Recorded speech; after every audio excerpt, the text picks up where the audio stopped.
Assalamualaikum warahmatullahi wabarakatuh. Bismillahirrahmanirrahim. Tabarakalladzi nazzala al-furqana ala 'abdihi liyakuna lil 'alamin nadhira. Allahumma shalli wa sallim wa barik ala habibika sayyidina Muhammadin wa ala alihi wa sahbihi asma'in amma ba'du. Yang sangat kita hormati bersama Prof. Kures, semua tamu yang saya hormati. Ini karena Pak Rektor sudah tawaduk, jadi tidak saya hormati. Tak apresiasi tawaduknya. Karena di undangan itu Rektor itu tulisannya Fathul Wahid, nggak ada profesornya, nggak ada doktornya. Ini benar-benar tawaduk. Begini, jadi semuanya tamu yang saya hormati, ngaji benar-benar ngaji, ini bikin nervous narasumbernya. Begini, ini mungkin ada Pak TGB, ada Pak Lukman kemarin ketemu saya di Jakarta. Orang tuh kalau ingin pinter, ini anak-anak di PPAI ini, syaratnya itu kalau ngajar itu gurunya ikut, muridnya ya ikut. Jadi Syekh Zakaria Al-Ansori itu dulu gak pinter-pinter banget, sampai dapat gelar Syekhul Islam, karena dia itu trauma. Gurunya itu namanya Ibnu Hajar Al-Asqalani, itu kerennya minta ampun. Kalau melihat santri goblok itu marah betul. Kalau sekarang punya santri goblok kadang seneng karena gak nyaingi kiainya. Itu kalau ada anak UII terus dapat gelar apa di Harvard, yang bingung Pak Rektor, saya aja ada sampai kayak gitu. Punya murid itu pinter sekali, namanya Ibnu Hajar Al-Haythami. Makanya kata saya Zakaria ini, saya kalau mau ngaji ya bingung karena guru saya itu kerennya minta ampun. Kalau mau ngajar ya bingung karena murid saya ini pinter, ditipu gak bisa. Ternyata itu bikin pinter. Ya saya sekarang di sini mau ngomong seenaknya, itu ada Prof. Kures, ada Dr. TGB, itu kan kayak tukang koreksi, jadi repot nanti kalau salah. Terus yang ngaji-ngaji di sini itu juga lebih pinter lagi. Pokoknya mintanya itu masuk surga lewat arahnya Gus Pak. Bikin arahan masuk surga itu kan ya tidak gampang. Tapi saya pastikan delalah Nabi hanya ngendikan mangkola la ilaha illallah dakhalal jannah. Saya sering komplain ya sama beberapa orang-orang soleh ya. Saya komplain betul, bukan komplain nanti komplain betul. Dia itu ngijazahi saya wiridan la ilaha illallah panjang terus ruwet. Terus saya nggak hafal-hafal, saya dimarahin. Gus, kamu itu cerdas kalau ini kok udah hafal-hafal. Memang saya sengaja tidak saya hafalkan gitu. Yang ada tambahan-tambahannya itu Pak Kures. Banyak tanya. Kenapa? Nanti ke rumah saya, nanti tak kasih tahu. Tak kasih tahu itu si orang soleh ini nangis tobat. Padahal soleh loh, tapi dia hanya soleh perilaku, tidak soleh secara keilmuan. Jadi juga harus tobat dia. Saya cerita, di antara perlawanan ahli hadis adalah kalau hadis itu ditambahin, misalnya gini, mangqala la ilaha illallah mi'ata marrah dakhalal jannah. Jika kalau bapak kamu meninggal baru baca la ilaha 50 kali, wah sayang tidak sampai 100 sudah mati.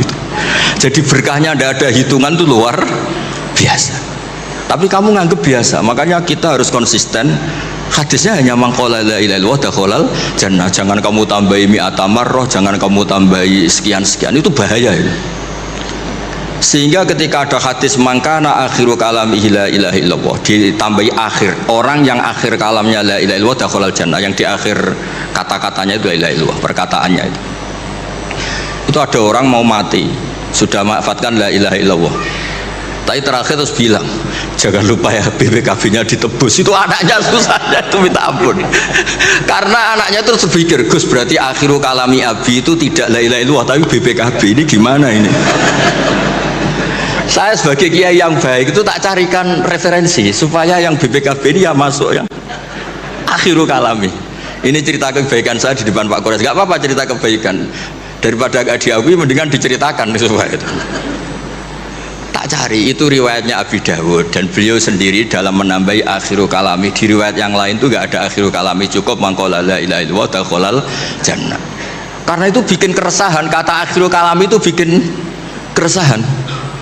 Ada yang akhir kalamnya BPKB, sertifikat, ada yang akhir katanya nasib-nasib, apalah, pokoknya banyak yang tidak akhiru kalami.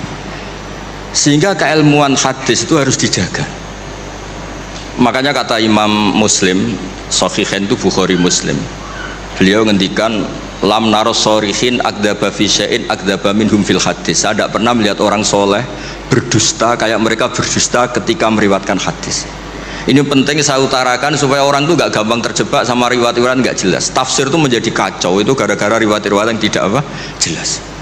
Maka ini ada Prof. Quraisy yang sangat-sangat menekuni tafsir. Jadi penting.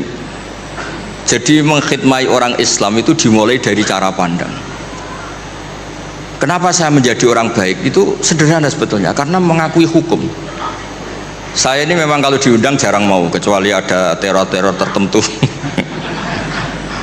Karena merasa tua, merasa rektor apalah yang bisa dipakai neror itu ya terserah. Yang penting bisa ada. Termasuk TGB kemarin tuh datang ke rumah saya, tapi saya sudah bilang pasti tidak ikhlas. Ternyata betul loh udah ke saya. Terserahlah teror itu apa. Saya enggak, ini supaya kalian tahu ilmu itu penting. Ilmu itu penting. Saya termasuk orang yang berkeyakinan. Saya ini hebat kiai-kiai kampung. Saya sering datang ke kiai-kiai. Tapi pas nggak acara saya cilik kiai kampung. Saya dengan kamu tuh hebat kamu. Kenapa? Saya ini ngajar tafsir kayak tafsir Munir, tafsir Tobari itu udah fardu ain. Kamu di kampung bikin madin, ngajarin aqaid khamsin itu fardu ain. Ganjarannya orang yang melakukan fardu ain itu lebih keren timbang yang melakukan fardu kifayah. Jadi kamu lebih hebat timbang saya.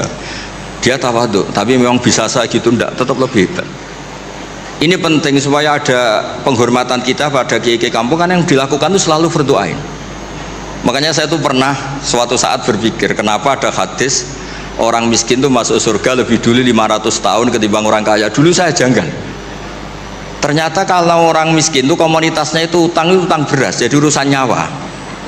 Jadi sekali menolong temannya itu urusan nyawa, karena sesama miskin tuh pinjemnya urusan nyawa, beras. Minta anterin ke rumah sakit pas sekarat. Kalau orang kaya itu nganterin rumah sakit karena mau ke salon, penyakit kulit, kan nggak penting-penting gitu.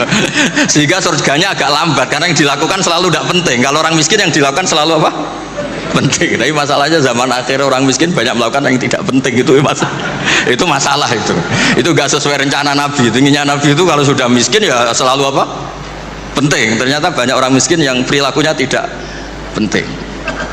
Karena saya pernah didatangin ibu-ibu itu miskin itu tanya, Gus doain saya kaya. Suami saya itu nganggur, saya bilang kamu siap kalau suami kamu kaya? Nanti rumahnya gaji bagus, mobilnya bagus. Lama-lama yang dievaluasi Anda, rumah bagus, mobil bagus, kok istrinya begini? Terus dia cerita, udah Gus nggak jadi, miskin nggak apa-apa. Jadi saya ini kan ya aneh-aneh, orang itu aneh-aneh. Pertama yang dievaluasi mobil, rumah diganti, lama-lama Anda. Suami kamu punya potongan gitu? Iya Gus, kayaknya iya. Sudah Gus, biarin miskin aja sampai mati itu. Ya alhamdulillah sampai sekarang miskin dan syukur karena berkatnya ilmu itu. Jadi saya mohon yang di forum-forum terhormat kayak ini juga mengapresiasi mungkin beberapa saudara kita di pedalaman Papua bikin jembatan darurat, di pedalaman Sumatera Aceh bikin apa yang memang mendesak. Sehingga yang namanya fardu ain itu penting sekali. Saya punya riwayat dari kitab Ibnu Hajar al-Asqalani tadi, gurunya saya Zakaria Al-Ansori. Ketika nanti di mahsyar dan secara lahir teks hadis, seorang lagi secara lahir teks hadis itu Allah itu nimbalin Rasulullah Muhammad dan Jibril. Berarti tiga, Allah, Jibril sama Rasulullah Muhammad. Terus nabi-nabi datang dan dalam jumlah yang istilahnya itu makom sing yahbitul awwalun wal akhirun. Satu makom yang semua orang itu ingin. Semua orang kena hisab, kena evaluasi, nabi-nabi ini dekat sama Allah. Itu pertama yang dikatakan oleh Nabi matur ke Allah itu, ay Rabbi ibaduka abaduka fi atrofil ardi. Yang menyembah jenengan, yang mengesahkan jenengan tidak hanya kita, orang-orang di pelosok, di pedalaman semuanya mengesahkan jenengan, semua mentahlilkan jenengan, semua mentasbihkan jenengan, tidak yang sekedar di forum-forum kayak gini. Terus Allah bilang iya. Nah sekarang itu krisis keilmuan karena agama ini diambil oleh ya bisa dikatakan hal-hal yang besar kayak acara-acara yang besar apa. Meskipun ini pas acara besar justru itu saya fair ngomong ini supaya sama-sama ingat. Jadi yang dikatakan agama itu nurul yamsi bihi finnas, menjadi nur yang menyinari hati manusia. Bukan tentang ormas besar, masjid besar, kampus besar, itu bagian dari itu. Tapi ini bukan segala-galanya. Sehingga semua orang itu perasaan hubungannya dengan Allah itu privat, tidak diambil alih oleh ormas besar atau lembaga besar atau komunitas besar. Ini penting supaya orang itu merasa bagian dari hamba Allah. Makanya ada munajat, ada beberapa ibadah yang tidak disunatkan jamaah. Ini kan unik, Islam itu mengharuskan jamaah, tapi ada ibadah-ibadah yang malah tidak disunatkan jamaah, sehingga orang hubungannya dengan Allah itu asik. Terus kedua, ini terakhir, nanti Pak Goras yang cerita panjang lebar. Perilaku ilmu itu di atas perilaku ibadah. Dulu Masjid Haram itu keren, tapi karena salah kelola, itu diisi berhala-berhala yang ingin dapat berkahnya Ka'bah. Jadi orang kafir itu unik, mensyirikkan Allah tapi dekat Ka'bah. Jadi percaya Ka'bah itu keramat, supaya Tuhan ini dapat berkah malah diletakkan pinggir apa? Ka'bah. Jumlahnya 360 berhala. Tapi di saat yang sama orang kafir itu jumawa, mereka ini orang-orang baik. Buktinya menjadi sadanatul bait, menjadi pelayan-pelayan Ka'bah. Nabi saat itu terpinggirkan, hanya sholat di Syi'bu Mina. Nabi dengan para sahabat itu makan daun, makan apa, dan sholat fi Syi'bi Mina, tidak di tempat yang terhormat yaitu Al-Masjidil Haram. Ketika para orang kafir jumawa bilang, bagaimana Muhammad orang terhormat sementara dia ibadah saja di lereng-lereng gunung, sementara kita adalah sadanatul bait, kita adalah ahlu sikoyatil had. Ini supaya teman-teman yang nggak ditakdir jadi kayak Pak Lukman, Menteri Agama itu ya repot. Dia agamanya formal, terus kayak Gus Pak tidak formal itu kan ya repot juga itu. Makanya saya ini nggak pati berani sama Menteri Agama, nanti dia anggap Islam saya tidak formal kan, jadi kayak itu. Terus Allah ngendikan aja'altum siqayatal haji wa imaratal masjidil haram kaman amana billahi wal yawmil akhir wa jahada. Allah itu bela Nabi, jangan pernah pakai ukuran bahwa ibadah haji merawat Baitullah itu menjadi ukuran lebih baik.